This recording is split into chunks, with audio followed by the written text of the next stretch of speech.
After my husband handed over his entire annual income, 3.45 million yuan, to his family, there were only 10 yuan left in my bank account. He even mocked me in a low voice by my ear. "You're my wife. You should understand me. My family matters more than anything." I didn't cry. I didn't make a scene. I just nodded. He was right. The very next day, I pulled a suitcase and left for New York for 8 months. A week later, he finally realized the house was empty. He called me non-stop, bombarded me with WeChat messages. "Where the hell did you disappear to? Transfer money to me now. My mother is sick." I blocked him immediately. The crystal chandelier above the dining table cast a cold, surgical light, cleanly slicing the air between Chu Vien Hang and me. The last dish, Westlake sweet and sour fish, I had spent the entire afternoon preparing, now sat cold and untouched, a faint fishy scent drifting upward. Chu Vien Hang put down his chopsticks. The sharp clatter echoed harshly in the deathly quiet dining room. He cleared his throat, his face wearing a solemn expression of self-induced gravity. "Kai Ha, there's something I need to tell you." I looked up at him. The year-end bonus and this year's project profit, 3.5 million yuan in total, he had already transferred all of it to his parents. My heart sank, as if an invisible hand had seized it and thrown it into an icy pit. 3.5 million. That was the result of an entire year's work, mostly his. Yes.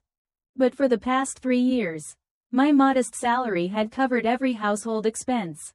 And it had also been borrowed, again and again, under countless excuses, to fill the bottomless hole called his original family. He watched my pale face, clearly satisfied. From his wallet, he pulled out a crumpled 10 yuan bill and shoved it toward me. "Here, that's your living allowance for this month." 10 yuan. It felt like a slap across my face. I stared at the bill. The number printed on it blurred into a mocking stain. He leaned closer, lowered his voice. His breath brushed my ear, heavy with a sense of superiority disguised as generosity. "You're my wife. You should understand. My family raised me, it wasn't easy. Now it's time for me to repay them. My younger brother is getting married. My parents need a bigger place for their retirement. All of that costs money. My family matters more than anything.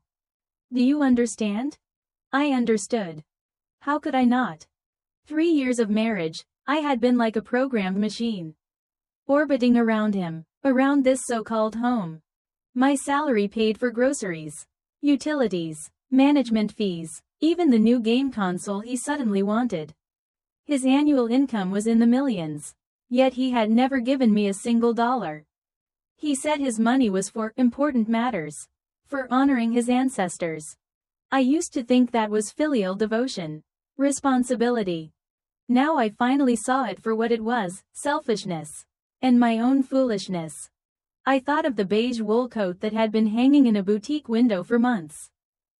5,000 yuan. I touched it again and again, but never bought it. Because he once said, "Who's a housewife dressing up for?" I remembered last month, when my mother had acute appendicitis and was hospitalized. I called him for money. His voice over the phone was irritated. "What does your mother being sick have to do with me? Don't you have money? Where did your salary go?" In the end, I had to borrow 5,000 yuan from a colleague to pay for the surgery. The shame and humiliation from that moment were still lodged in my heart like a thorn. And now, he used 3.5 million yuan to pave a golden future for his entire family, while using 10 yuan to buy away every shred of my dignity for this month. I looked at his self-righteous face. The handsome features I once adored now held nothing but distorted arrogance and coldness. The barren land inside my heart lost its last trace of warmth. Only frozen silence remained. I didn't cry. I didn't question him. I simply nodded, my voice calm to the point of unfamiliarity. "You're right." Chu Vien Hang was clearly pleased with my obedience. He leaned back in his chair like a victorious general. I stood up and quietly cleared the table. The clinking of dishes covered the violent pounding of my heart. In the kitchen, I dumped everything into the sink and turned the tap all the way up. Cold water rushed over my fingers. My phone vibrated in my apron pocket. I dried my hands and checked it. A WeChat message from Director Chen. Kai-ha, the New York project needs someone for 8 months. We still haven't finalized a candidate. Are you interested? This is a rare opportunity. For the sake of family. For not wanting to leave Chu Vien hang. I had hesitated. I looked out at the night sky through the window. My pale, numb reflection stared back at me. What was there left to hesitate over? This place had long stopped being my shelter. It was a cage. I took a deep breath. The cold air burned my lungs. I typed slowly, word by word. Director Chen, I'll go. Early the next morning, before sunlight could pierce the curtains, Chu Vien Hang's voice rang out, hoarse with sleep, carrying that familiar commanding tone. Lam Kai-ha, are you up yet? Make breakfast. I've got an important meeting today. Don't forget to iron my shirt. I stared at the ceiling for a few seconds. I didn't respond. Expressionless, I got out of bed and walked into the kitchen, as if performing a final ritual. Fried eggs, bacon, warm milk. For over 1,000 days since marrying him, I had done this every single morning. I set the breakfast on the table, then went into the dressing room, took out his expensive custom-made shirt, and carefully steamed every corner. He sat at the table, eating while scrolling through his phone, occasionally snapping at me. Hurry up, I'm running late. I handed him the ironed shirt. He didn't even look at me before grabbing it and putting it on. While adjusting his tie, he finally glanced up, frowning. Why aren't you talking today? Lost your voice? I slightly curled my lips. No sound came out. What now, still sulking? Just because I didn't give you money? Is it really worth it? Women really are emotional. He spoke while putting on his shoes. I've got a social event tonight. I won't be home for dinner.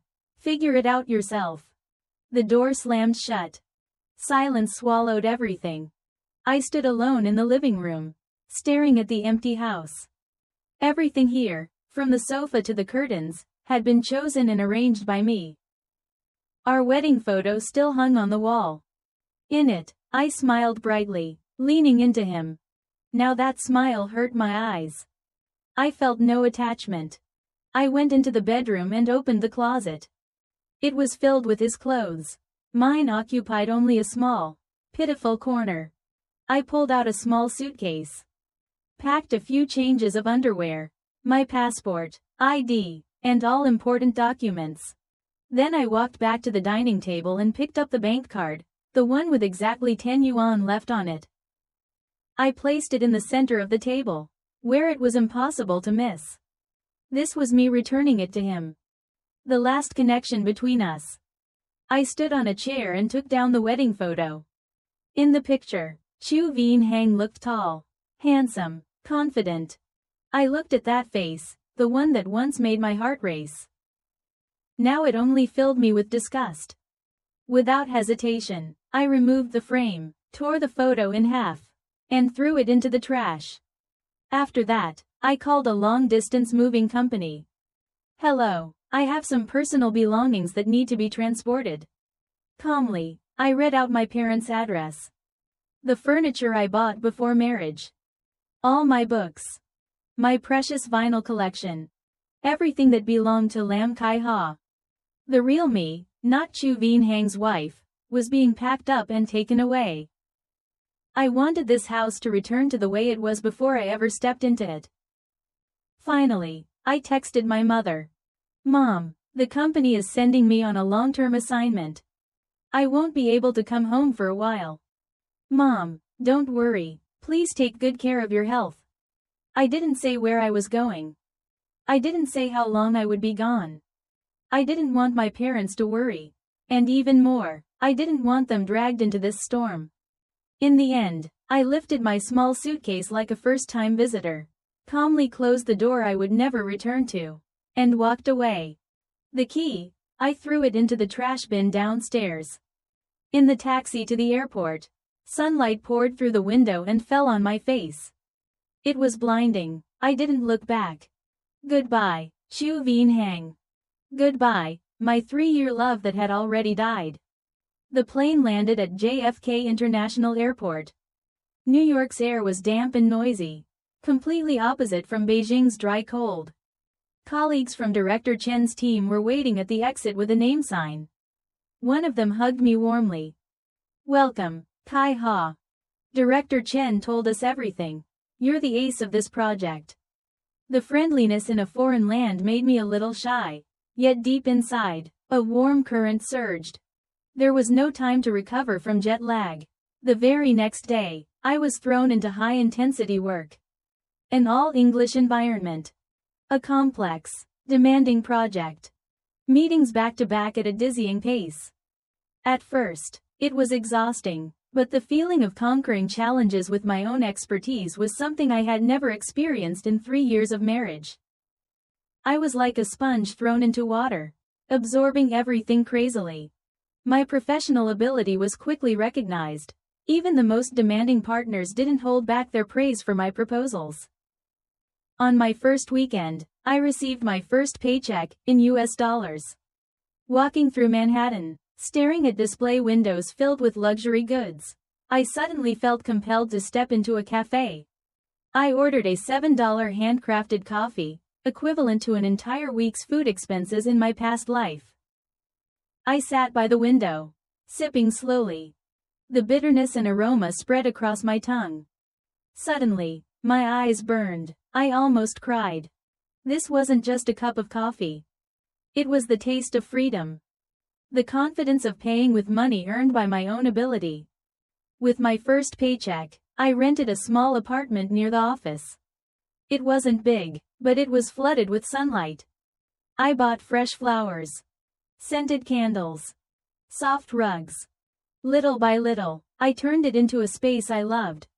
I started going to the gym every night after work, turning 3 years of suppressed emotions into flowing sweat. I enrolled in language classes, wanting my pronunciation to sound more natural.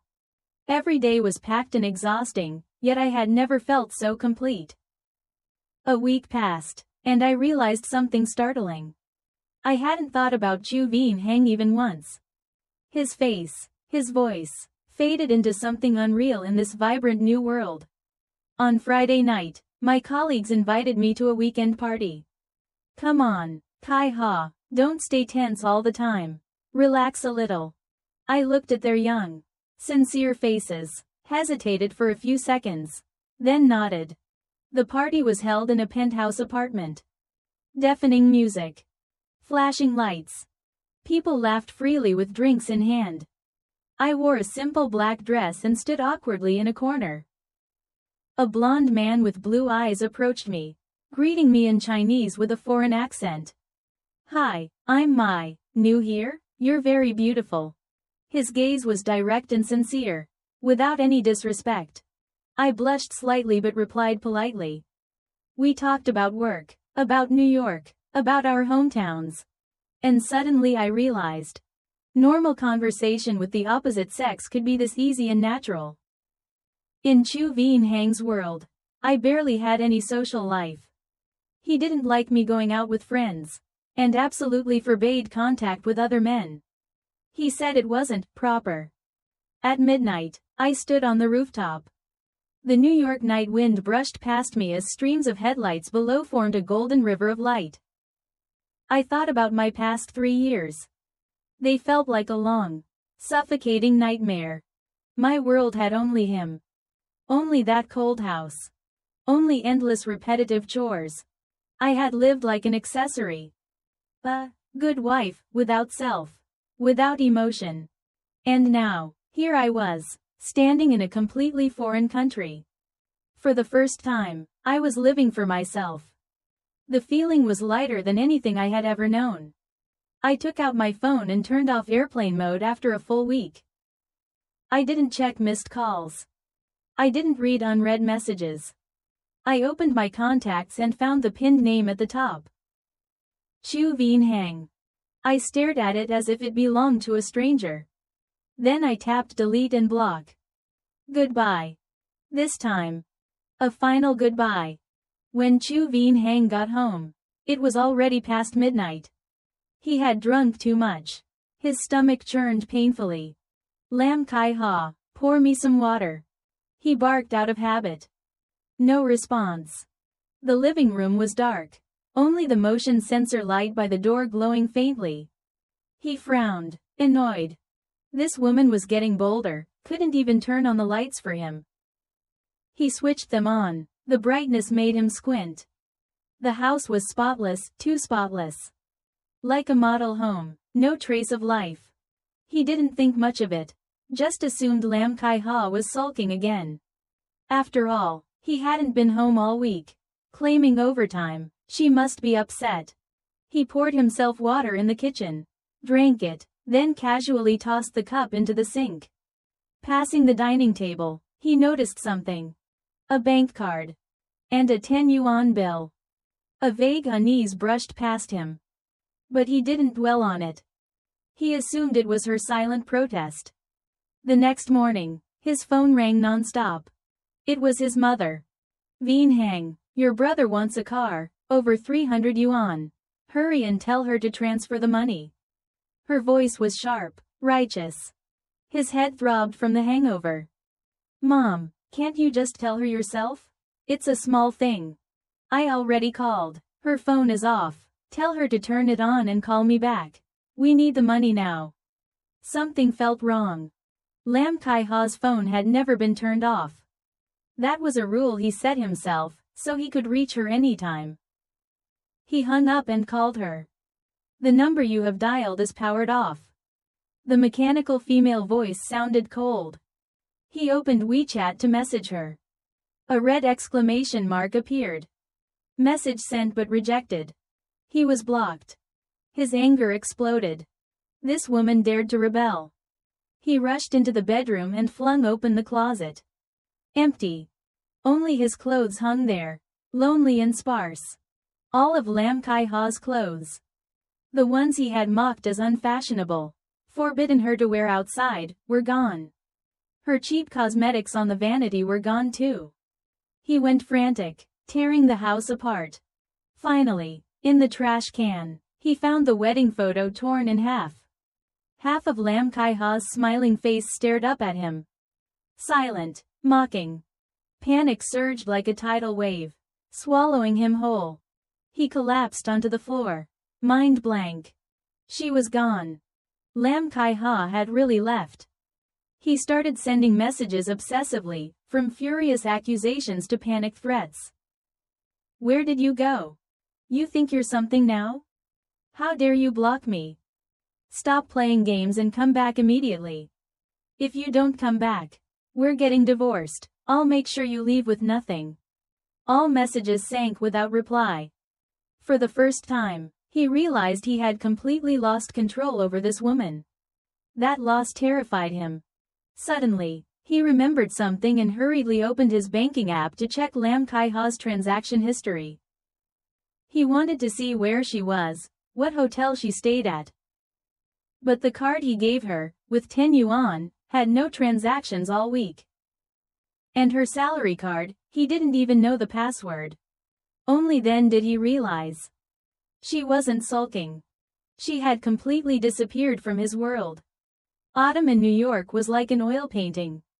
After a month of intense effort, the project I led achieved a major breakthrough, securing an important North American client for the company. At the celebration banquet, the boss personally praised me on stage. Director Chen proudly put an arm around my shoulder and said, I knew it, Kai Ha is always outstanding. After the party, Director Chen called me into her office and handed me a folder. This is your project bonus. After tax, $100,000. 100,000 US dollars.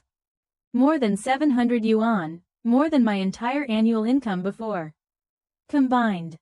Holding the folder, my hands trembled. I walked out of the office building and stood in the bustling streets of New York. Tears suddenly streamed down my face.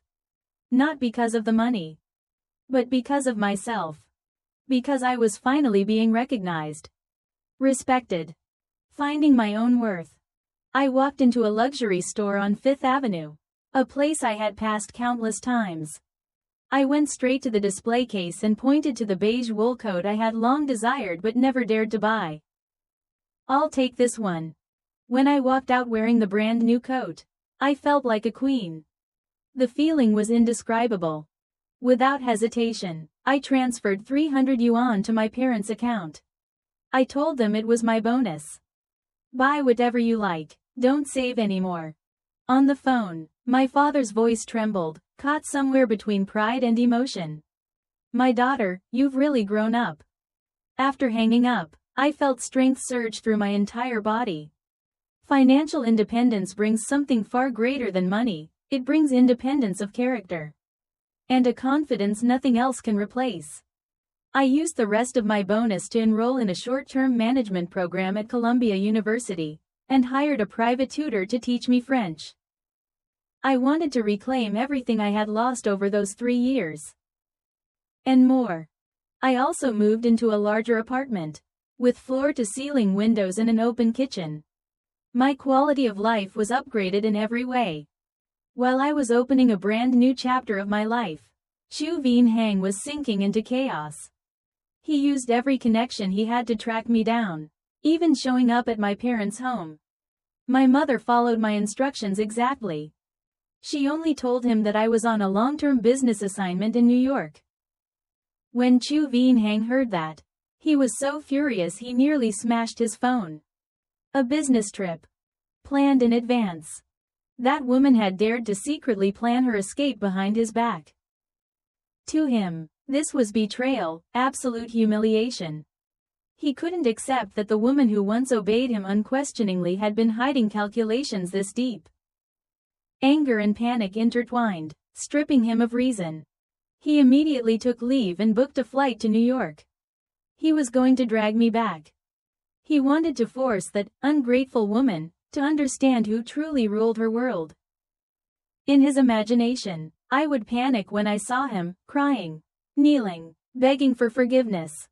He had no idea that the woman standing here now was no longer the Lam Kai Ha in his memory.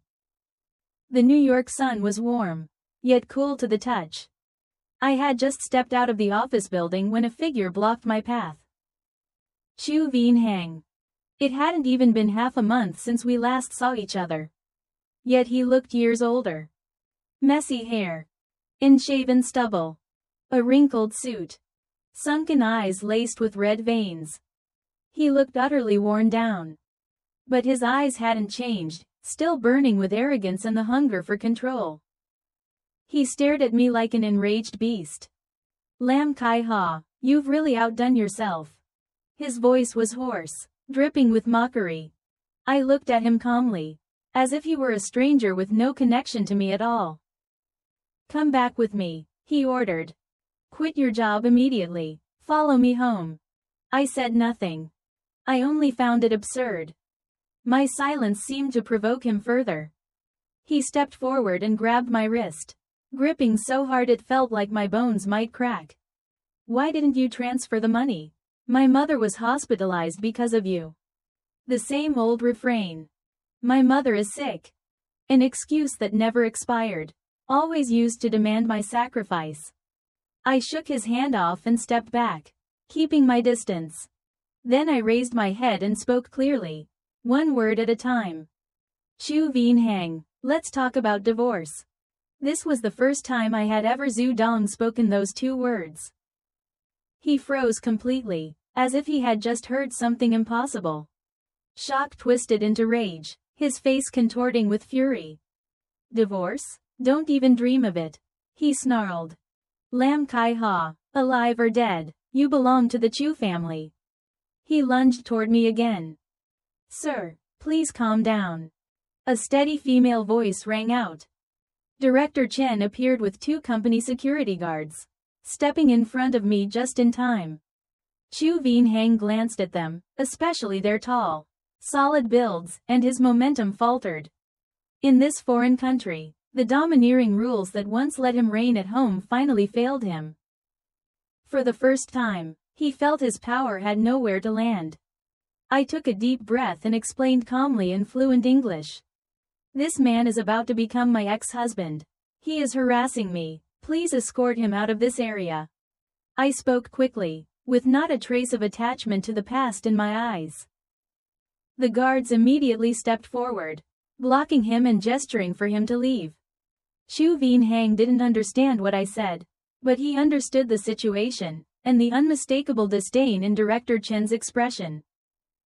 Being looked down on, being driven away.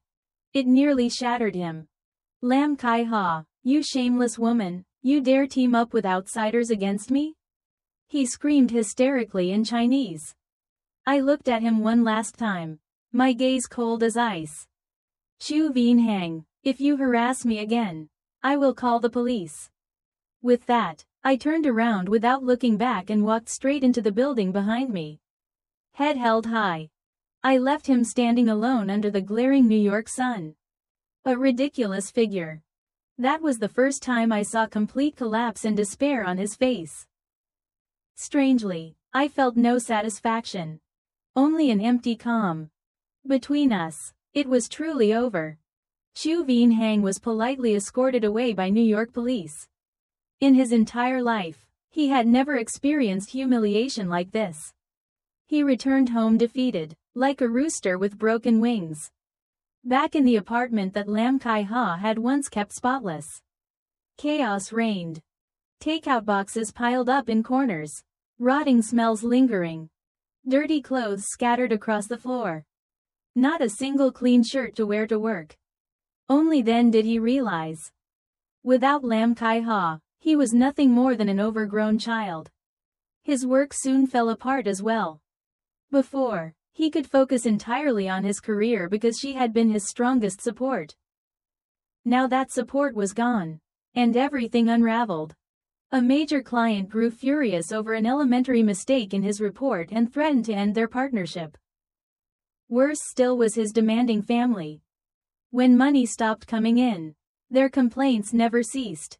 What's wrong with you, Hang? You couldn't even keep a woman from running away. How is this family supposed to survive? His mother wailed over the phone.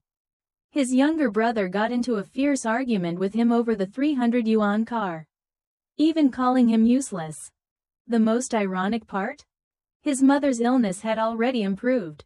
She was energetic at home, constantly making sharp remarks, accusing him of forgetting his mother after getting married. For the first time, Xu Hang truly felt the suffocating pressure Lam Kai Ha had endured for years. The endless demands. The trivial but crushing burdens. Yet he never reflected on himself. He only believed the entire world was conspiring against him. That it was Lam Kai Ha's betrayal that had ruined his life. He began to miss her kindness. Her gentleness. The tidy home she maintained. The hot meals she once cooked. But even his longing took the form of commands, messages that could no longer be delivered. Lam Kai Ha, I've forgiven you, come back. As long as you return, I'll let the past go. After countless failed attempts to contact me, he came up with what he thought was a brilliant plan. He went to the bank, determined to freeze all accounts under Lam Kai Ha's name. He wanted me stranded abroad. Penniless, forced to crawl back and beg him. But when he stormed into the bank, the teller calmly informed him. All assets under Lam Kai Ha's name had been legally transferred to a new account 1 month ago. He didn't even have the right to inquire. In that instant, Xu Hang went completely rigid. Like a gambler stripped of all his capital, he collapsed onto the cold marble floor of the bank. The control he once flaunted. Reduced to a farce by Lam Kai Ha's meticulous planning. He had believed himself the hunter. Only to realize he was the one trapped in the net. Abandoned by family. Turned away by colleagues. Career and life collapsing simultaneously. His world fell apart. Months passed in the blink of an eye. The project I led in New York concluded perfectly, bringing the company its highest international revenue in years. At the celebration banquet, headquarters officially announced my appointment. Deputy Director of China Market Operations. A position many people chased for decades without ever reaching. The company offered excellent terms. I could choose to stay in New York or return home. Over these 8 months, I hadn't only devoted myself to work. In my spare time, I collaborated with Mike, a friend I met at a business gathering, on a cross-border e-commerce project, introducing unique domestic boutique brands to the North American market. Unexpectedly, it went extremely well. Monthly revenue was impressive. I was no longer the woman confined to the kitchen 8 months ago. I cut my hair short and sharp. Learned refined, understated makeup. My wardrobe filled with high-quality professional suits. I was confident. Elegant. My eyes filled with light. There was no shortage of admirers around me, financial elites from Wall Street. Romantic French artists. I declined them all politely. Before fully closing the past, I had no intention of starting something new. Director Chen noticed my hesitation. She patted my shoulder and said, "Kai Ha, be brave and embrace your new life. You deserve the very best." Before returning home, I hired the top divorce law firm in the country. I had only one request. Be fast. I don't want to be connected to Chu Vien Hang for even one more second. The lawyer told me. According to the law, Chu Vien Hang's annual income of over 3 million yuan is marital property. You are legally entitled to half. I told the lawyer I refused. I only wanted what belonged to me. My premarital assets. And roughly 600 yuan, the money Chu Vien Hang had borrowed from my salary over 3 years under various excuses. I didn't want a single cent more. The lawyer looked at me with a mix of astonishment and disbelief. Perhaps he had never encountered a client as restrained as I was. It wasn't that I lacked ambition. I simply believed that spending my time and energy fighting Chu Vien Hang over a few sums of money would be an insult to myself. My time and focus were far more valuable than that. I decided to return home, not for Chu Vien Hang, not for the so-called marital home, but for my career. I wanted to begin a new chapter that belonged entirely to Lam Tri Ha. As the plane lifted off and I looked out at New York glowing beneath the night sky, an unexpected calm settled over me. The transformation of a queen was complete. What came next was her return. After arriving back home, I didn't go to the old house. Instead, I checked directly into the 5-star hotel I had booked in advance. I arranged to meet Chu Vien Hang at my lawyer's office. This was the first time I had contacted him since returning. When I walked into the conference room, Chu Vien Hang froze. He clearly couldn't believe that the woman standing before him, wearing a perfectly tailored white suit, radiant and composed, was the same Lam Tri Ha who once stood timidly at his side. His eyes filled with shock, regret, and a trace of unwillingness to accept reality. "Kai Ha, you're back," he said hoarsely. I nodded without small talk and quietly took my seat. "You've lost weight," he said, forcing a smile, "but you look even better." He tried to reconnect emotionally, bringing up memories from when we first met, recalling the sweetness of our early days. His voice softened, almost pleading. "Kai Ha, I know I was wrong. I truly know that now. Can you give me one more chance? Let's start over." I listened calmly, unmoved. My heart remained still. Words like these might have shaken me 8 months ago. But now, they arrived far too late. When he finished speaking, I gently gestured to the lawyer beside me. Understanding immediately, the lawyer slid a prepared divorce agreement across the table toward Chu Vien Hang. "Mr. Chu, this is the divorce proposal prepared by Ms. Lin. Please take a look." As Chu Vien Hang scanned the document, his expression changed abruptly when he reached the section on asset division. He realized that I had voluntarily waived any claim to half of his annual income of over 3 million yuan. His face darkened instantly. He shot up from his seat and pointed at me, his hand trembling with anger. "Lam Tri Ha, what do you mean by this? Are you looking down on me?" To him, My refusal to take the money was the greatest insult of all. It meant that I didn't care about the success he had always been proud of, nor the income he constantly used as proof of his worth. "I'm telling you right now," he shouted, "I won't agree to the divorce. I won't sign it. You think you can walk away from me? Impossible. If I fall, I'll take you with me." He lost control completely, revealing his true nature. I looked at him coldly, saying nothing. My lawyer remained calm. He took another set of documents from the folder. "Mr. Chu, before you decide whether to sign, you may want to review these first." One by one, the documents were placed on the table, detailed bank statements showing large transfers made over the past 3 years from Chu Vien Hang to accounts belonging to his relatives. Printed alongside them were pages of messages he had sent me, filled with accusations and threats. My lawyer spoke steadily. "If Ms. Lin chooses to file for divorce, this evidence is sufficient to demonstrate that you transferred marital assets during the marriage and exerted prolonged psychological pressure on her.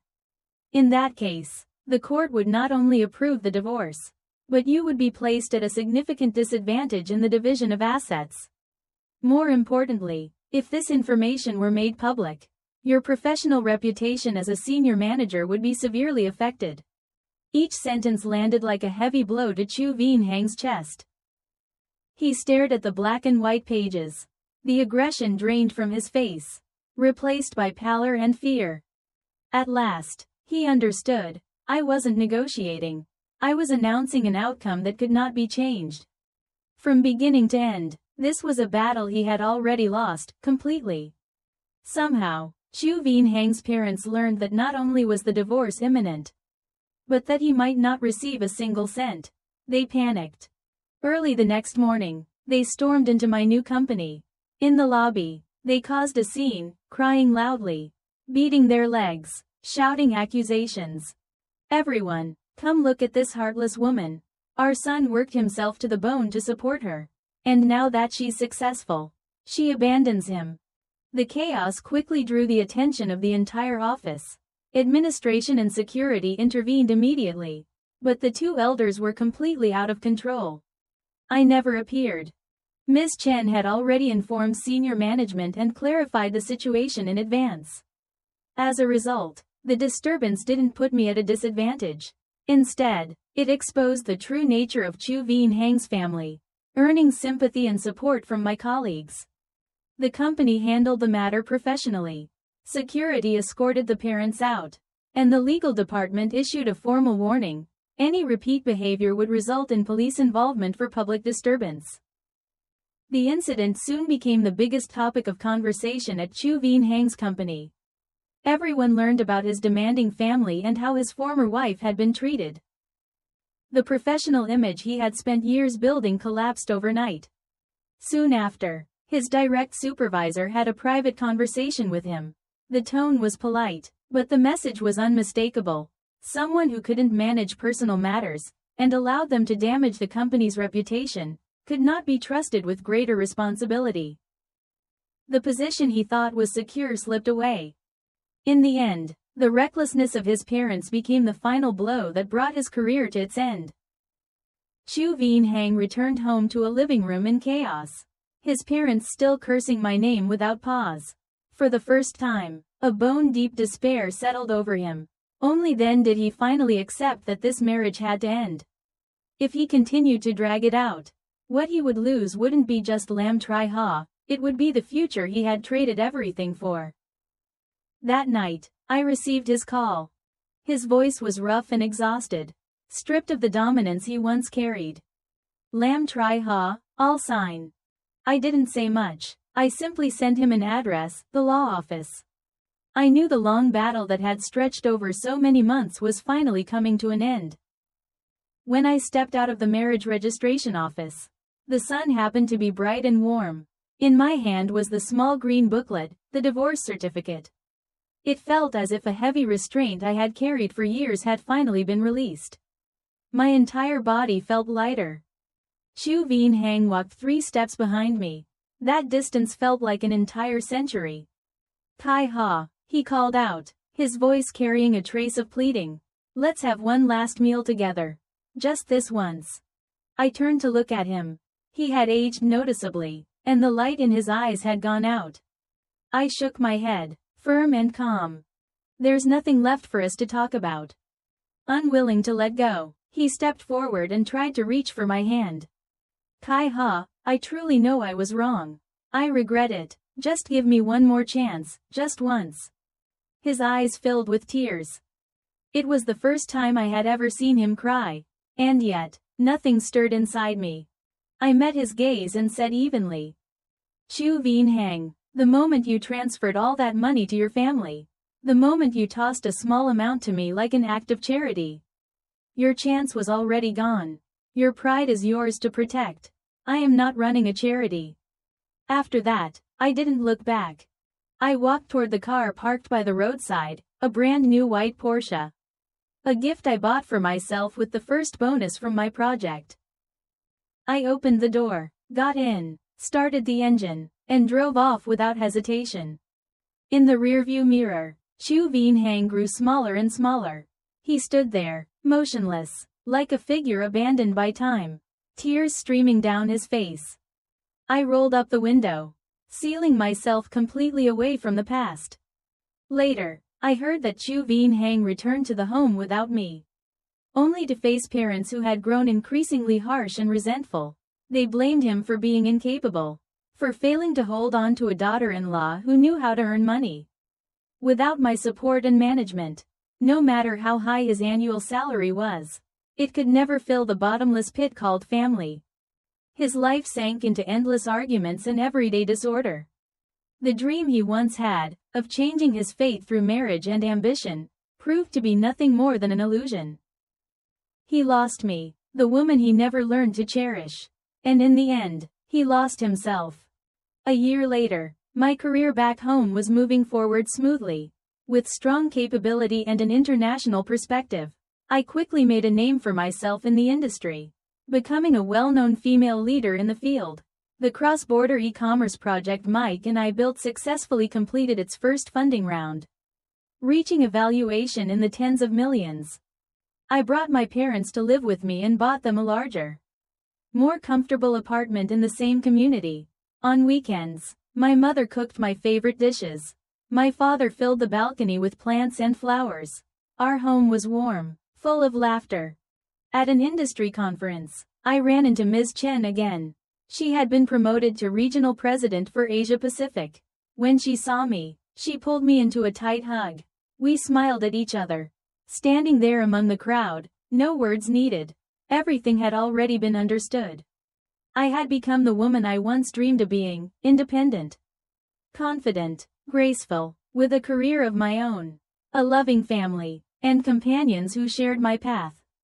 My social media was no longer filled with daily chores or budgeting notes, but with photos of business trips and travels around the world. In every picture, my smile was brighter than ever. And Chu Vien Hang? Occasionally, I still heard news of him through former colleagues, as his work performance declined and family issues continued to affect his job. He was eventually demoted, his salary reduced, and transferred to an insignificant department. From time to time, he saw me in financial news or industry magazines. I heard that every time he did, it felt like something cut deep inside him. He tried to find ways to contact me, only to realize that he didn't even have my WeChat anymore. We had long since become people of two different worlds. My story spread among friends and colleagues. Many said Lam Tri Ha was a legend. But I know I am not a legend. I am just an ordinary woman who chose to save herself when trapped in a suffocating marriage. Only now do I understand, the best form of revenge is not loud confrontation, nor mutual destruction.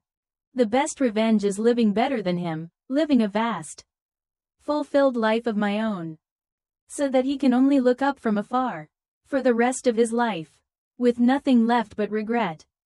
That's the end of today's story. If you enjoyed it, please like the video, subscribe to China Story Tales, and stay tuned for more stories.